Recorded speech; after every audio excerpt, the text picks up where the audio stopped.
2008 കണ്ടതിനേക്കാൾ മോശമായ സാമ്പത്തിക പ്രതിസന്ധി വരാൻ പോകുന്നു. $, വീഴും. പകരം സ്വർണം ലോക സമ്പദ് രംഗം നിയന്ത്രിക്കും. പറയുന്നത് വിഖ്യാത സാമ്പത്തിക വിദഗ്ധൻ പീറ്റർ ഷിഫ്. മിക്ക രാജ്യങ്ങളുടെയും കേന്ദ്ര ബാങ്കുകൾ ഡോളർ ആശ്രയത്വം കുറയ്ക്കുകയാണ്. സമ്പദ് രംഗത്തെ ഘടനാപരമായ മാറ്റമാണ് ഇതെന്നും ഫോക്സ് ന്യൂസിന് നൽകിയ അഭിമുഖത്തിൽ പീറ്റർ ഷിഫ്. ഇതോടെ വെള്ളി സ്വർണ്ണ ചാഞ്ചാട്ടത്തിൽ വലഞ്ഞു നിൽക്കുന്ന നിക്ഷേപകരിൽ പുതിയ ഉത്കണ്ഠ. ഇന്ത്യ US വ്യാപാര ഉടമ്പടിയിൽ 4 ദിവസത്തിനകം ഇരുകൂട്ടരും സംയുക്ത പ്രസ്താവനയിൽ ഒപ്പുവയ്ക്കുമെന്ന് വാണിജ്യമന്ത്രി പീയൂഷ് ഗോയൽ.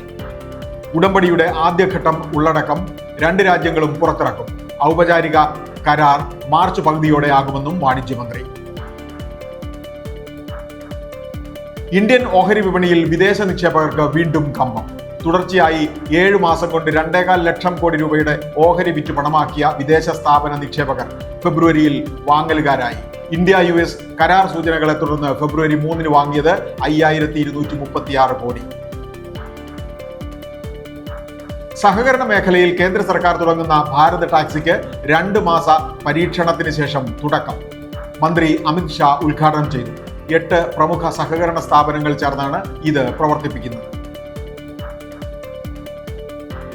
ഓട്ടോ ഡബ്ബിംഗ് കൂടുതൽ ആകർഷകമാക്കി 27 ഭാഷകളിൽ അവതരിപ്പിച്ച് യൂട്യൂബ്.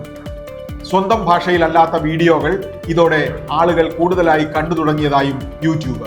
സംസാരിക്കുന്നയാളുടെ ചുണ്ടനക്കവുമായി മൊഴിമാറ്റിയ സംഭാഷണത്തിന് കൂടുതൽ താദാത്മ്യം വരുത്താൻ പരീക്ഷണത്തിൽ.